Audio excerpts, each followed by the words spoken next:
Hello student, আমরা পড়ছিলাম class 12-এর একদম লাস্ট ইউনিট প্রাত্যহিক জীবনের রসায়ন। ঠিক আছে, তো সেখানে আমরা আজকে যে টপিকটা আলোচনা করব সেটা হচ্ছে রোগ নিরাময়ে ব্যবহৃত বিভিন্ন শ্রেণীর ড্রাগ তাদের সম্পর্কে। তো রোগ নিরাময়ে ব্যবহৃত যে বিভিন্ন ড্রাগ তাদেরকে মেইনলি আমরা তাদের অ্যাকশন অনুযায়ী 5 রকমভাবে ভাগ করতে পারি। 1 নম্বর হচ্ছে অ্যান্টাসিড বা অম্লনাশক, 2 নম্বর হচ্ছে অ্যান্টিহিস্টামিন, ঠিক আছে, 3 নম্বর হচ্ছে স্নায়ুতাত্ত্বিকগতভাবে সক্রিয় ড্রাগ, 4 নম্বর হচ্ছে অ্যান্ট্রোমাইক্রোবিয়াল, আর 5 নম্বর হচ্ছে অ্যান্টি ফার্টিলিটি ড্রাগ বা গর্ভ সঞ্চার প্রতিরোধী ড্রাগ। ঠিক আছে, তো এই 5টার মধ্যে আমরা যে প্রথমটা আলোচনা করব আজকে, এবং পরপর আলোচনা করতে থাকবো। আজকে যত পর্যন্ত হবে ততগুলো আলোচনা থাকবে, আর যেগুলো বাকি থাকবে সেগুলো আমরা নেক্সট ক্লাসে আলোচনা করব। তো সবার প্রথমে আমরা পড়বো অ্যান্টাসিড বা অম্লনাশক সমূহ। দেখো, এই যে অ্যান্টাসিডগুলো কিভাবে কাজ করে।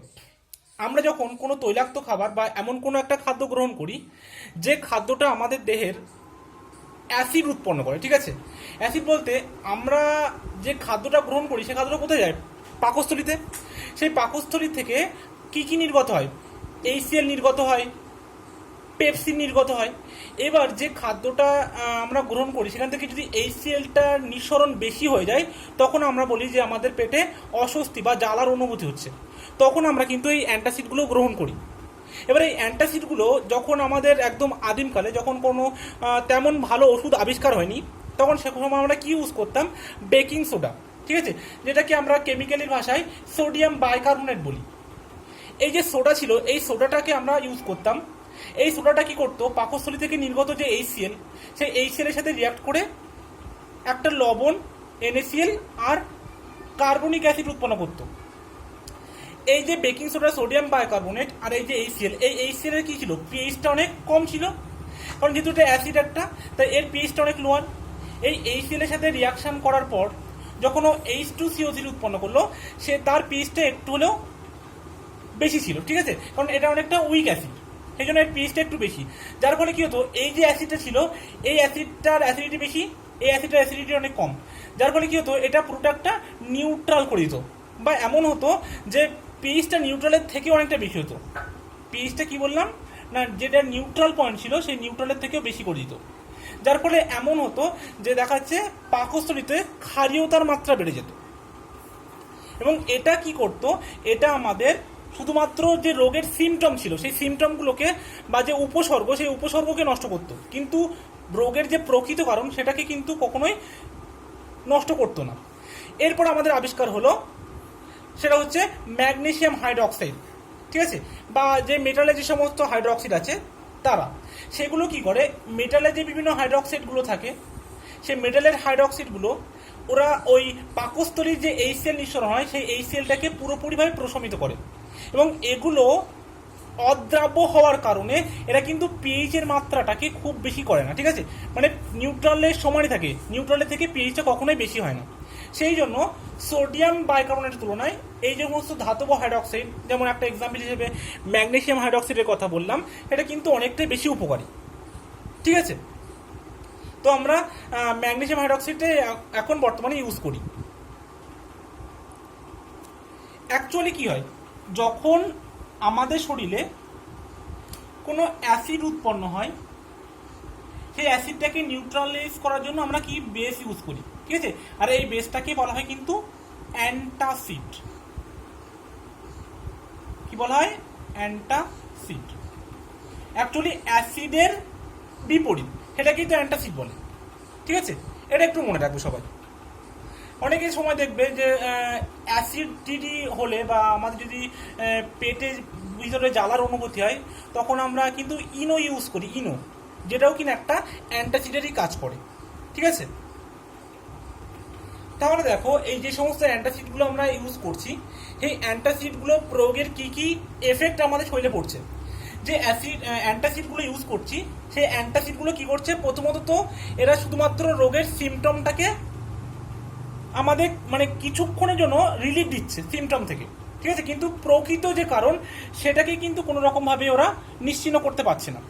দ্বিতীয়টা কি? এটা একটা টেম্পোরারি এফেক্ট, ঠিক আছে, মানে কিছু সময়ের জন্য আমরা রিলিফটা পাচ্ছি। তৃতীয় কেস হচ্ছে কি, এরা কিন্তু এমন একটা এফেক্ট তৈরি করছে শরীরে যার ফলে কি হচ্ছে? পাকস্থলী ভাবছে যে আমাদেরকে, যেহেতু আমি কি বললাম যে হাইড্রোক্সাইডটা আমরা নিয়েছিলাম, সাপোজ ধরো যেটা আমি সোডিয়াম যে বারবোনেটের কথা বললাম, যেটা কি করছিল পাকস্থলীর ক্ষারীয়তার মাত্রা, ঠিক আছে, পাকস্থলীর ক্ষারীয়তার মাত্রাকে আরো বাড়িয়ে দিচ্ছিল, ঠিক আছে। যার ফলে ভাবছে পাকস্থলী আমাদেরকে আরো বেশি বেশি করে অ্যাসিড রিলিজ করতে হবে, কেন না খাদ্য পাচনের জন্য। যার ফলে কি হবে, আমাদের শেষ পর্যন্ত দেখা যায় হয়তো পাকস্থলীতে আলসার হতে পারে, ঠিক আছে। আলসার এক টাইপের পাকস্থলীর ঘা বলতে পারো, যেটা থেকে হয়তো পাকস্থলীর গায়ে ছিদ্র ছিদ্র হয়ে যেতে পারে, ঠিক আছে। যদি এইবার হাইপার অ্যাসিডিটি কখনো হয়ে যায় আমাদের শরীরে, তখন কিন্তু পাকস্থলী সেই অংশটুকু কেটে বাদ দেওয়া ছাড়া আমাদের আর কোনো উপায় থাকে না, ঠিক আছে। তাহলে আমাদের এখন প্রশ্ন হচ্ছে যে কিভাবে আমরা হাইপার অ্যাসিডিটি থেকে রিলিফ পাবো, ঠিক আছে। তো দেখা যাক আমরা হাইপার অ্যাসিডিটি থেকে কিভাবে রিলিফ পাবো। তাহলে আমি এটা মুছে দিলাম। তাহলে এটা বোঝা গেল যে কিভাবে এই যে সোডিয়াম বাইকার্বনেট আমরা ইউজ করলাম, সেটা কিভাবে শুধুমাত্র রোগের সিমটমটাকে কিন্তু নিশ্চিহ্ন করছে, ঠিক আছে, কোনো মতে রোগের প্রকৃত কারণকে নয়। এবার আরো দেখা যাচ্ছে যে এই সোডিয়াম বাইকার্বনেট ইউজ করার ফলে পাকস্থলী ভাবছে যে যেহেতু পাকস্থলীতে ক্ষারীয়তার মাত্রা বেড়ে যাচ্ছে, কারণ বলেছিলাম কি না পিএইচটা গ্রেটার দেন নিউট্রালাইজ, তাই তো। তাহলে পাকস্থলীতে ক্ষারীয়তার মাত্রা বাড়ছে।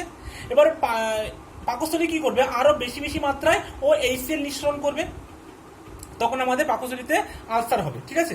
তাহলে আমরা হাইপার অ্যাসিডিটি যেটাকে বলছি সেটাকে কিভাবে নিশ্চিহ্ন করব, ঠিক আছে, বা রোগের যে মূল কারণ সেটাকে কিভাবে আমরা নিশ্চিহ্ন করব, সেটা হচ্ছে আমাদের দেখার বিষয়। তো দেখো, সেটাকে নিশ্চিহ্ন করার জন্য আমাদের শরীরে অ্যাকচুয়ালি হিস্টামিন বলে একটা রাসায়নিক উপাদান আছে, হিস্টামিন। এই হিস্টামিনটা কি করে পাকস্থলীতে, সাপোজ এটা হচ্ছে স্টোম্যাক, ঠিক আছে, এই স্টোম্যাকে কি আছে, এখান থেকে কি বললাম এইচসিএল রিলিজ হয়, ঠিক আছে, পেপসিন রিলিজ হয়, ঠিক আছে। এই এইচসিএল বা পেপসিন যেটাকে বলছি, সেই পেপসিনগুলো এই এইচসিএল রিলিজ হওয়ার ফলে এই হিস্টামিনটা কি করে, এখানে যে রিসেপ্টরগুলো থাকে, এই রিসেপ্টর কাছে এই হিস্টামিনগুলো যায়, ঠিক আছে, কোনো একটা মেসেজ নিয়ে যায়। সেইবার কি করে, সেই রিসেপ্টরটা এই পাকস্থলীতে এমন কিছু মেসেজ সেন্ড করে যার ফলে কিনা এখান থেকে এইচসিএল রিলিজ হয়। এইবার যদি আমরা কোনো প্রকারে এই হিস্টামিনটাকে এই রিসেপ্টরের সাথে বাইন্ডিং হতে বাধা দিই, তাহলে কিন্তু সেই মেসেজটা আর এই পাকস্থলী বা স্টোমাকের ভিতরে যাবে না, আর না গেলে সেখান থেকে কিন্তু আর এইচসিএলটা নিঃসরণ হবে না, ঠিক আছে। তো এটাকে বন্ধ করার জন্য যেটা তৈরি হলো সেটা হচ্ছে অ্যান্টিহিস্টামিন। অ্যান্টিহিস্টামিন, এই অ্যান্টিহিস্টামিনটা কি করে, এই হিস্টামিনের সাথে একটা প্রতিযোগিতায় অংশগ্রহণ করে, ঠিক আছে, কম্পিটিশন। এই অ্যান্টিহিস্টামিনটা অ্যাকচুয়ালি কি, এটা কিন্তু একটা ড্রাগ যেটা আমরা বাইরের থেকে আমাদের দেহে প্রবেশ করাই। এবার এই ড্রাগটা কি করে হিস্টামিনের সাথে প্রতিযোগিতায় অংশগ্রহণ করে এবং ও আগে গিয়ে এই যে রিসেপ্টরটা আছে এই রিসেপ্টরের সাথে বাইন্ডিং করে এবং হিস্টামিনকে এই রিসেপ্টরের সাথে যুক্ত হতে বাধা দেয়, যার ফলে এই মেসেজটা আর ভিতরে যায় না এবং সেখান থেকে এইচসিএলটাও আর নিঃসরণ হয় না, ঠিক আছে। যার ফলে কি হবে, আমাদের অতিরিক্ত যে অ্যাসিডিটি হচ্ছিল বা অতিরিক্ত অ্যাসিড যে ক্ষরণটা হচ্ছিল সেটা কিন্তু বন্ধ হয়। বুঝে গেল? তো সিমিটিডিন হচ্ছে এমন এক প্রকার ড্রাগ যে ড্রাগটা সর্বপ্রথম এই হিস্টামিনকে এই রিসেপ্টরের সাথে যুক্ত হতে বাধা দিয়েছিল, ঠিক আছে। মানে হিস্টামিন আর এই রিসেপ্টরের মধ্যে আন্তঃক্রিয়াটাকে মানে বন্ধ করতে সমর্থ হয়েছিল। এবং এই সিমিটিডিন ছিল যতদিন কিনা র্যানিটিডিন নামক একটা অ্যান্টাসিড আবিষ্কার হওয়ার আগে পর্যন্ত সর্বাধিক বিকৃত ওষুধ, ঠিক আছে। সিমিটিডিনটা কি বললাম একবার লিখে দিই, দেখো, সিমিটিডিন।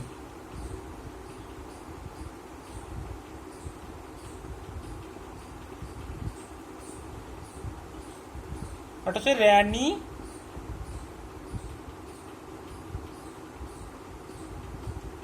ঠিক আছে, র্যানিটিডিন আর সিমিটিডিন। এই সিমিটিডিনটা হচ্ছে যতদিন পর্যন্ত না র্যানিটিডিন আবিষ্কার হয়েছিল তার আগের সব থেকে বিকৃত ওষুধ ছিল এই সিমিটিডিন, ঠিক আছে। এবং এটা সর্বপ্রথম এই রিসেপ্টর আর হিস্টামিনের যে আন্তঃক্রিয়া বন্ধ করতে সমর্থ হয়েছিল এই সিমিটিডিন। বুঝে গেল? তাহলে দেখো হিস্টামিনটা কি? হিস্টামিনটা হচ্ছে এক রকমের নিউরো ট্রান্সমিটার বলতে পারো, ঠিক আছে? এই যে নিউরো ট্রান্সমিটার, এটা কি কাজ করে দেখো, এক এক সময় এক এক রকম ফাংশনও দেখায়, ঠিক আছে? তাহলে কি বললাম না, হিস্টামিন হচ্ছে এক প্রকার নিউরো ট্রান্সমিটার বা আমাদের শরীরে উপস্থিত এমন এক প্রকার রাসায়নিক যৌগ, ঠিক আছে, যেটা কিনা বিভিন্ন ফাংশন হিসেবে কাজ করে। যখন কোনো একটা হিস্টামিন দেখাচ্ছে অ্যাসিডযুক্ত যে রিসেপ্টর আছে সেখানে যখন যাবে, সেখান থেকে ও অ্যাসিড নিঃসরণ করবে। যখন অ্যালার্জি যুক্ত যে রিসেপ্টর আছে সেখানে যখন যাবে, সেখান থেকে সেই আমাদের শরীরে অ্যালার্জি সৃষ্টি করবে। বা যখন এমন কোনো রিসেপ্টর করা যাবে যেখান থেকে আমাদের শরীরে সর্দি কাশি বা হয়, সেখান থেকে সর্দি কাশি বার করবে, ঠিক আছে? মানে অ্যাকচুয়ালি হিস্টামিনটা আমাদের শরীরে যখন কোনো কিছু প্রয়োগ করা হবে, তারপর দেখা যাচ্ছে আমাদের কোথাও অনেকক্ষণ চান করার পরে বা আমরা এসিতে থাকার পরে যদি সর্দি কাশি লাগলো, মানে সে কি কোল্ড লাগার ফলে হিস্টামিনটা এমন একটা রিসেপ্টরের কাছে যাবে যেখান থেকে আমাদের সর্দি কাশি শুরু হয়ে যাবে। বা এমন কিছু আমরা খাদ্য গ্রহণ করলাম যেটা থেকে আমাদের অ্যাসিডিটি হচ্ছে, সেই খাদ্য গ্রহণে এমন একটা সাবস্টেন্স ছিল যার জন্য হিস্টামিন এই রিসেপ্টর কাছে যাবে এবং এই রিসেপ্টরকে এমন একটা মেসেজ দেবে সেখান থেকে HCl বেশি বেশি নিঃসরণ হবে, যার ফলে আমাদের শরীরে অ্যাসিডিটি তৈরি হবে, ঠিক আছে? হিস্টামিন হচ্ছে এমন একটা রাসায়নিক যৌগ যেটা আমাদের শরীরে কিন্তু থাকে, ঠিক আছে? এবং কি হয় দেখো, এই হিস্টামিন একটা শক্তিশালী নালিকা প্রসারকও, যেটাকে আমরা বলি পোটেন্ট ভ্যাসোডিলেটর, ঠিক আছে? মানে এটি যে শ্বাসনালী আর পৌষ্টিক নালীর এর যে মসৃণ পেশি আছে সেই পেশিটাকে সংকুচিত করে, আর সূক্ষ্ম যে রক্তনালীর আছে সেগুলোকে শিথিল করে, ঠিক আছে? এর ফলে কি হয় দেখো, হিস্টামিনের দ্বারা যে অ্যালার্জি বা বিভিন্ন সর্দি কাশি সেগুলো কিন্তু সৃষ্টি হয়। এবং সর্দি কাশি বা অ্যালার্জি হলে কিন্তু আমাদের সাথে সাথে শ্বাসকষ্ট হয়। কেন শ্বাসকষ্ট হয়? ওই নালিকা প্রসারকের জন্য। কারণ শ্বাসনালী আর পৌষ্টিক নালীর ওই যে মসৃণ পেশি থাকে ও সেটাকে সংকুচিত করে দেয়, ঠিক আছে? এই জন্য অ্যালার্জি হলে বা আমাদের যখন শ্বাসকষ্ট হয়, সর্দি কাশি লাগে, তখন কিন্তু আমাদের শ্বাসকষ্টের অনুভূতি হয়। বুঝে গেল? তাহলে তোমরা সবাই হিস্টামিনের ক্ষতিকারক প্রভাবগুলো বোঝা গেল। এবার দেখো, এই হিস্টামিনের যে ক্ষতিকারক প্রভাব দেখলে, মানে হিস্টামিনটা অ্যাকচুয়ালি কি করে, আমাদের দেহে অ্যালার্জি সৃষ্টি করে, ঠিক আছে? তো তার জন্য আমরা অ্যান্টিহিস্টামিন নিই। তেমনই কিছু অ্যান্টিহিস্টামিনের নাম হচ্ছে ব্রোমফেনিরামিন, ঠিক আছে? কি বললাম? অ্যান্টিহিস্টামিন আমরা পড়ছি এখন অ্যান্টিহিস্টামিন।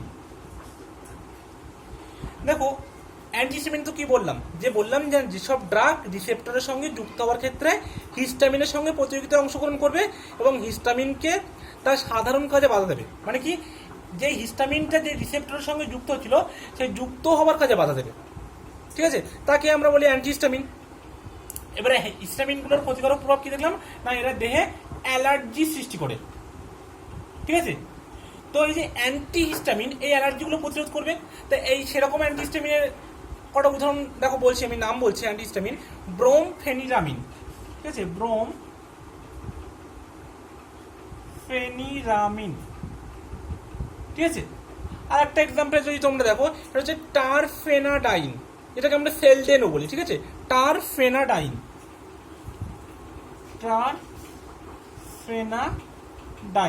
যেটাকে আমরা সেলডেনও বলি। এটা কিন্তু আমরা যখন আমাদের ঠান্ডা লাগে, ঠিক আছে, ঠান্ডা লাগলে আমরা এটাকে ইউজ করি। তারপরে আরো আছে সিট্রাজিন আছে, ঠিক আছে? সিট্রাজিন,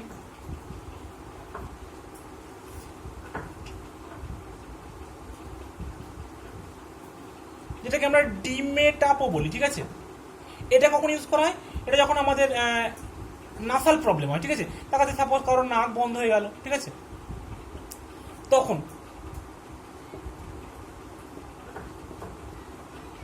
এই অ্যান্টিহিস্টামিনগুলো ইউজ করি। এবার দেখো, আমরা কিন্তু এর আগেও কিছু অ্যান্টিহিস্টামিনের নাম বলেছিলাম, কি কি, যেগুলো অ্যান্টাসিড হিসেবে ব্যবহৃত ছিল।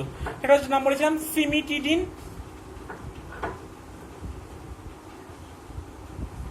আর বলেছিলাম র্যানিটিডিন, তাই তো। এবার দেখো একটা কোশ্চেন আমাদের মাথায় আসতে পারে, তাহলে এই মানে যে অ্যান্টিহিস্টামিনগুলোর নাম বললাম, ব্রোমফেনিরামিন বা টারফেনাডাইন বা সিট্রাজিন, এগুলো কি তাহলে আমাদের অ্যান্টাসিড হিসেবে কাজ করবে, বা এরা কি অ্যাসিডের যে নিঃসরণ হচ্ছিল সেখানে কি কোনো হস্তক্ষেপ করবে? দেখো, এটা বুঝতে গেলে আমাদেরকে আগে জানতে হবে যে রিসেপ্টর সম্পর্কে আইডিয়া থাকতে হবে, ঠিক আছে। দেখো, আমি বলেছিলাম যে রিসেপ্টরগুলো কি করে, রিসেপ্টরগুলো সিলেক্টিভিটি প্রদর্শন করে, ঠিক আছে, সিলেক্টিভিটি। এবার দেখো, এই যে ড্রাগগুলো আমরা নিচ্ছি, এই যে ড্রাগ, অ্যান্টিহিস্টামিন ড্রাগ, এই ড্রাগগুলো যে রিসেপ্টরের সাথে যুক্ত হবে, এরা কিন্তু সমস্ত রিসেপ্টর এদেরকে কিন্তু যুক্ত করবে না, ঠিক আছে। সিমিটিডিন যে রিসেপ্টরের সাথে যুক্ত হবে, ব্রোমফেনিরামিন সেই রিসেপ্টরের সাথে যুক্ত হবে না। কারণ কি বলেছিলাম যে রিসেপ্টরগুলো সিলেক্টিভিটি প্রদর্শন করে, কারণ এদের এক একটা রিসেপ্টরের স্ট্রাকচার এক এক রকম হয়, বা যে বাইন্ডিং সাইট বা অ্যাক্টিভ সাইট যেরকম, এটা কিন্তু আলাদা আলাদা হয়, ঠিক আছে। তো এদের স্ট্রাকচার এক একটার সাথে ম্যাচ করবে। সিমিটিডিন যেটা যে রিসেপ্টরের সাথে বাইন্ডিং করবে, সিট্রাজিন কিন্তু সেই রিসেপ্টরের সাথে বাইন্ড করতে পারবে না, ঠিক আছে। কারণ কি না, রিসেপ্টরের সিলেক্টিভিটির জন্য। তাহলে আমরা বলতে পারি যে যে হিস্টামিন অ্যালার্জির জন্য ইউজ হয় সেটা কিন্তু আমাদের অ্যান্টাসিড হিসেবে ব্যবহৃত হতে পারবে না। তার কারণ কিন্তু ওটাই, ঠিক আছে, কারণ রিসেপ্টরগুলো তার সিলেক্টিভিটি প্রদর্শন করে। তাহলে এটা ছিল আমাদের অ্যান্টিহিস্টামিন সম্পর্কিত, ঠিক আছে। এবার যেটা আমরা আসবো সেটা হচ্ছে স্নায়ুতাত্ত্বিকভাবে সক্রিয় ড্রাগ, ঠিক আছে, বা নিউরোলজিক্যাল অ্যাক্টিভ ড্রাগ।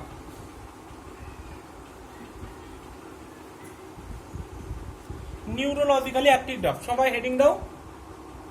দেখো, স্নায়ুতাত্ত্বিকভাবে সক্রিয় ড্রাগ বলতে সেই সমস্ত ড্রাগকে বোঝায় যেগুলো যে সমস্ত ড্রাগগুলো আমাদের নার্ভ সিস্টেমকে এফেক্ট করে বা স্নায়ুর উপর প্রভাব ফেলে, তাদেরকে বলা হয় স্নায়ুতাত্ত্বিকভাবে সক্রিয় ড্রাগ।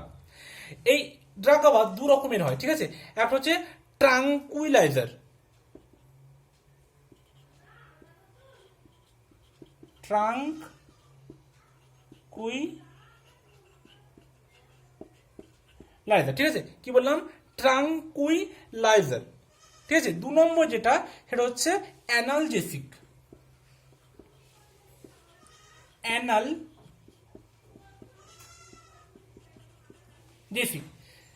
ট্রাঙ্কুইলাইজারটা কি? দেখো, ট্রাঙ্কুইলাইজারটা হচ্ছে যেটা আমাদেরকে বিভিন্ন স্ট্রেস বা উদ্বেগ প্রশমনকারী ওষুধ, ঠিক আছে। কি বললাম? স্ট্রেস বা এটাকে আমরা বাংলা বলি উদ্বেগ প্রশমনকারী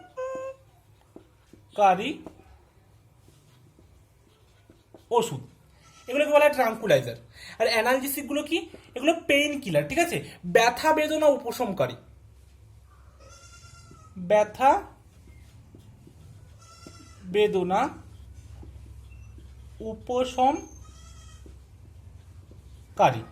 ঠিক আছে। এদেরকে বলা হয় অ্যানালজেসিক। তাহলে আমরা প্রথমে পড়বো ট্রাঙ্কুইলাইজার সম্পর্কে, ঠিক আছে।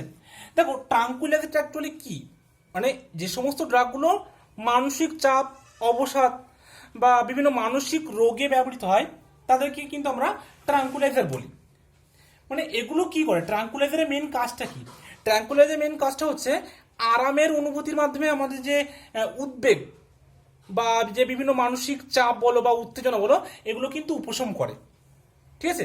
বা আমরা বলতে পারি এই ট্রাঙ্কুইলাইজার গুলো ঘুমের ওষুধের একটা অপরিহার্য উপাদান, ঠিক আছে। এটা মনে রাখবে যে ঘুমের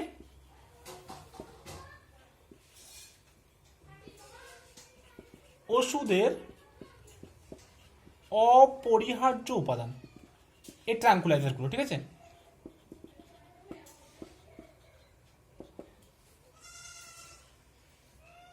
essential component for sleeping pills. এই ট্রাঙ্কুইলাইজারকে কিন্তু সাইকোথেরাপিউটিক ড্রাগও বলা হয়, ঠিক আছে। কি বললাম? Psychotherapeutic drug. সাইকোথেরাপিউটিক ড্রাগ কি জন্য বলছে? যাদের দেখাচ্ছে বিভিন্ন মানসিক রোগ আছে, ঠিক আছে, তাদেরকে কিছু সময়ের জন্য রিলিফ দেওয়ার জন্য এই ট্রাঙ্কুলাইজারগুলো আমরা ইউজ করি। দেখো, আমি এমন কিছু রাসায়নিকের নাম করছি, ঠিক আছে, যেটা আমাদের দেহে আছে, ঠিক আছে। তো সেইগুলো আমাদের বিভিন্ন মেজাজকে বা মেজাজ পরিবর্তনে সাহায্য করে, ঠিক আছে। যেমন একটা হচ্ছে নর অ্যাড্রেনালিন, ঠিক আছে, নর অ্যাড্রেনালিন, ঠিক আছে। এটা এমন একটা কেমিক্যাল বা এটা এমন একটা নিউরো ট্রান্সমিটার বলতে পারো, ঠিক আছে। এই নিউরো ট্রান্সমিটারটা কি করে, এটা আমাদের মেজাজ পরিবর্তনে সাহায্য করে। শরীরে যদি এই নর অ্যাড্রেনালিনের নিঃসরণ খুব কমে যায় বা এর মাত্রা কোনো কারণে যদি কমে যায়, তাহলে সে ব্যক্তি অবসাদে ভোগে, ঠিক আছে, অবসাদে, যেটাকে আমরা নর্মালি বলে থাকি যে কোনো একটা ব্যক্তি ডিপ্রেশনে চলে গেছে, ঠিক আছে, ডিপ্রেশন। তাহলে তার জন্য আমাদের কি দরকার, যে ড্রাগটা দরকার তাকে বলা হবে অবসাদ রোধ ড্রাগ, ঠিক আছে। অবসাদ রোধ করবে, এমন অবসাদ রোধক ড্রাগ বা অ্যান্টি ডিপ্রেশান্ট ড্রাগ বলতে পারি, ঠিক আছে। আমরা সেগুলো কিন্তু ইউজ করি। এই অ্যান্টি ডিপ্রেশন এমন একটা ড্রাগ, তার নাম হচ্ছে ট্র্যাঙ্কুলাইজার, ঠিক আছে। তাহলে এখান থেকে একটা জিনিস পরিষ্কার, যে নরঅ্যাড্রেনালিনটা আমাদের মুড চেঞ্জ বা মেজাজ পরিবর্তনে খুব সাহায্য করে। যদি নরঅ্যাড্রেনালিন আমাদের শরীরে অতিরিক্ত পরিমাণে নিঃসরণ হয়, তাহলে আমরা খুব তখন উত্তেজিত অবস্থা থাকি, ঠিক আছে। আর যদি এটার পরিমাণ কমে যায় কোনো কারণে, তাহলে আমরা সেটাকে অবসাদে ভুগি। এবার এই নরঅ্যাড্রেনালিনের কাজটা করে কি হবে, দেখো, নরঅ্যাড্রেনালিন ধরো কোনো একটা সেলে এই যে রিসেপ্টর আছে সেখানে তার সাথে বাইন্ডিং করলো বা আন্তঃক্রিয়া লিপ্ত হলো, ঠিক আছে। আন্তঃক্রিয়া লিপ্ত হওয়ার পরে কি হবে, এটা আমাদেরকে মুডটাকে ভালো রাখতে সাহায্য করবে।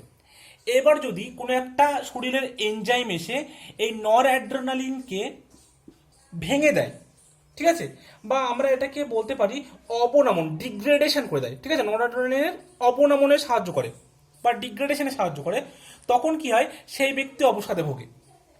এবার আমরা যদি কোনো এমন একটা অ্যান্টি ডিপ্রেশন ড্রাগ নিই, সেই ড্রাগটা কি করে, সেই ড্রাগটা এই এনজাইমকে নরঅ্যাড্রেনালিনের সাথে যুক্ত হতে বাধা দেবে, বা তাহলে মানে যে ড্রাগটা নিচ্ছে সেটা কি করবে, এই এনজাইম যে কাজটা করছিল সেই এনজাইমের কাজে কিন্তু ওরা বাধা দিচ্ছে। যার ফলে কি হবে, এই এনজাইমটা আর নরঅ্যাড্রেনালিনকে মানে ডিগ্রেডেশন করতে পারবে না বা অবনমন করতে পারবে না। তার ফলে কি হবে, নরঅ্যাড্রেনালিনটা তার স্বাভাবিক কাজকর্ম ঠিকঠাকভাবে করবে এবং আমাদের মেজাজটাও কিন্তু খুব ভালো থাকবে এবং সে ব্যক্তি আর অবসাদে ভুগবে না। বুঝে গেল? তাহলে আমরা এমন দুটো অ্যান্টি ডিপ্রেশন ড্রাগের নাম বলি, ঠিক আছে, বা অবসাদ রোধক ড্রাগের নাম কি, একটা নাম হচ্ছে ইপ্রোনিয়াজিড, ইপ্রোনিয়াজিড, ঠিক আছে। 2 নম্বর হচ্ছে ফেনেলজিন, ফেনেলজিন, এরা হচ্ছে অ্যান্টি ডিপ্রেশন ড্রাগ। এরা আমাদের মুডটাকে ভালো রাখতে সাহায্য করে, বা এরা কি করে, ওই যে এনজাইমটা অ্যাড্রেনালিনের কাজে বাধা দিচ্ছিল বা অ্যাড্রেনালিনকে অবনমনে সাহায্য করছিল, সেই এনজাইমের কাজটাকে বাধা দেয় এই দুটো ড্রাগ, ঠিক আছে। এছাড়া আরো কিছু ট্রাঙ্কুলাইজারের নাম করছি, দেখো, যেমন একটা হচ্ছে ক্লোর ডায়াজিপক্সাইড, ঠিক আছে। কি নাম বললাম, ক্লোর ডায়াজিপক্সাইড।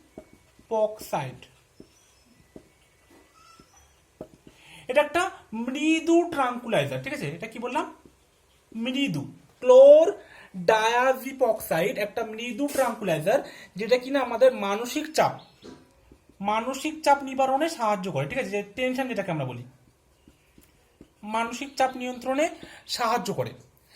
আর ইকুয়ানিল বলে একটা ট্রাঙ্কুলাইজার আছে, কি নাম বললাম, ইকুয়ানিল, যেটা একই সাথে অবসাদ এবং রক্তচাপ নিয়ন্ত্রণে সাহায্য করে ইকুয়ানিলটা, ঠিক আছে। হাইপারটেনশন প্লাস ডিপ্রেশন দুটোকে নিয়ন্ত্রণে কিন্তু এই ইকুয়ানিল সাহায্য করে। আর এক প্রকার ট্রাঙ্কুলাইজার আছে যেগুলো হচ্ছে বারবিটিউরেট, ঠিক আছে। কি বললাম,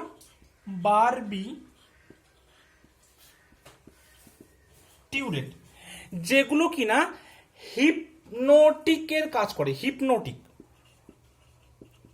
হিপনোটিক হিপনোটিক মানে কি? এগুলো বলতে পারো নিদ্রাকারক বা ঘুমের ওষুধ হিসেবে কাজ করতে পারে, ঠিক আছে, যেগুলো কিনা নিদ্রা দেবে মানুষকে, ঠিক আছে।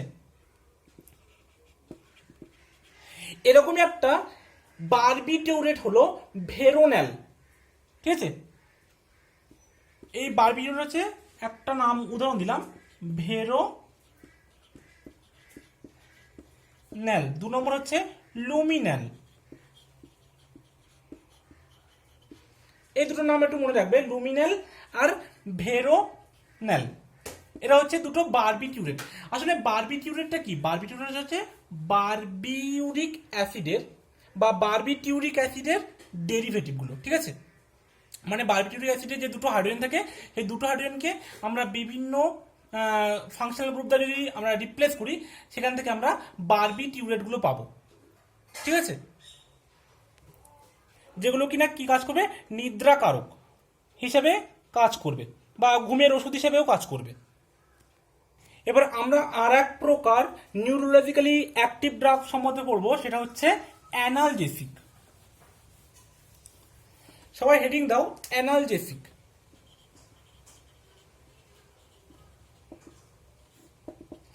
অ্যানালজেসিক গুলো কি বলেছিলাম না? এরা হচ্ছে পেইন কিলার বা ব্যথা বেদনা উপশমকারী ড্রাগ, ঠিক আছে। পেইন কিলার, যেটাকে আমরা বলেছি ব্যথা বেদনা উপশমকারী ড্রাগ, ঠিক আছে। এটা হচ্ছে অ্যানালজেসিক। মানে অ্যানালজেসিক বলতে সেই সমস্ত ড্রাগ যেগুলো কিনা মানুষের চেতনা হ্রাস না করে বা মানসিক বিভ্রান্তি না ঘটিয়ে, কোনো সমস্যা বা অসুস্থতা না ঘটিয়ে অ্যাকচুয়ালি ব্যথা বেদনায় হ্রাস করে, তাদেরকে বলা হয় অ্যানালজেসিক। মানে এরা দেহের অন্য কোনো কিছু ক্ষতি করবে না, কিন্তু দেহের ব্যথা বেদনার উপশম হবে, তারা হচ্ছে অ্যানালজেসিক। এই অ্যানালজেসিক আবার 2 রকমের হয়, একটা হচ্ছে নন নার্কোটিক, একটা হচ্ছে নার্কোটিক। কি বললাম? একটা হচ্ছে নন নার্কোটিক আর একটা হচ্ছে নার্কোটিক। আর 2 নম্বর কি বললাম? দ্বিতীয় যে ভাগটা, সেটা হচ্ছে নার্কোটিক। দেখো, নন নার্কোটিক যেটা, সেটা কিন্তু নন অ্যাডিকটিভ, মানে আসক্তিহীন। কিন্তু যেটা নার্কোটিক, সেটা কিন্তু অ্যাডিকটিভ বা আসক্তিযুক্ত, ঠিক আছে। মানে এটা নিলে আমাদের পুনরায় কিন্তু আবার আসক্তি, মানে পুনরায় নেওয়ার একটা চান্স থাকে, ঠিক আছে। কি বললাম? নন নার্কোটিক মানে আসক্তি বা নেশা সৃষ্টি করে না, ঠিক আছে, এরকম। কিন্তু যারা নার্কোটিক, তারা কিন্তু নেশার সৃষ্টি করে, ঠিক আছে,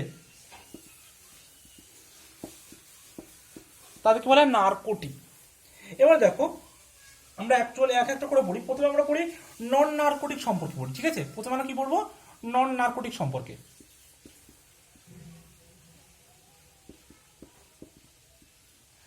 এই যে নন নার্কোটিক, এগুলো দেখো কিভাবে আমাদের শরীরে কাজ করে। এরা এমন একটা দেহে কেমিক্যাল তৈরি করে, যে কেমিক্যালটার নাম হচ্ছে প্রোস্টাগ্ল্যান্ডিনস, ঠিক আছে। এই প্রোস্টাগ্ল্যান্ডিন আমাদের দেহের যে কলা আছে, সেই কলায় বিভিন্ন প্রদাহ সৃষ্টি করে, ঠিক আছে। তার ফলে কিন্তু আমাদের শরীরে ব্যথা বেদনার সৃষ্টি হয়। কি বললাম? নন নার্কোটিক গুলো কিভাবে কাজ করে না? আমাদের দেহে এক রকমের প্রোস্টাগ্ল্যান্ডিন নামক রাসায়নিক পদার্থ তৈরি করে, ঠিক আছে, যেটা আমাদের শরীরের কলার প্রদাহ ঘটায়। ফলে আমরা বলি যে আমাদের শরীরে বিভিন্ন ব্যথা হয়েছে, ঠিক আছে। এভাবে কিন্তু এরা ব্যথা বেদনা সৃষ্টি করে, প্রোস্টাগ্ল্যান্ডিনটা। তাহলে দেখো, আর একবার বলছি ভালো করে। আচ্ছা, তাহলে সবাই শোনো, ভিডিওটা যেহেতু অনেক লেন্দি হয়ে যাচ্ছে, তো নন নার্কোটিক আর নার্কোটিক বা অ্যানালজেসিকটা আমরা নেক্সট ক্লাসে সম্পূর্ণ আলোচনা করব। আজকে আমরা ট্রাঙ্কুলাইজার পর্যন্ত রাখি, আর অ্যানালজেসিকটা নেক্সট দিন আলোচনা করবো, ঠিক আছে। তাহলে কি বললাম? অ্যানালজেসিকটা নেক্সট ক্লাসে আলোচনা করবো, যেহেতু ভিডিওটা অনেক লেন্দি হয়ে যাচ্ছে। তো আমরা আজকে ট্রাঙ্কুলাইজার পর্যন্ত পড়লাম, ঠিক আছে। অ্যানালজেসিকটা আমরা নেক্সট দিন আবার সম্পূর্ণরূপে আলোচনা করব। ঠিক আছে, তাহলে আজকে এই পর্যন্ত থাকছে।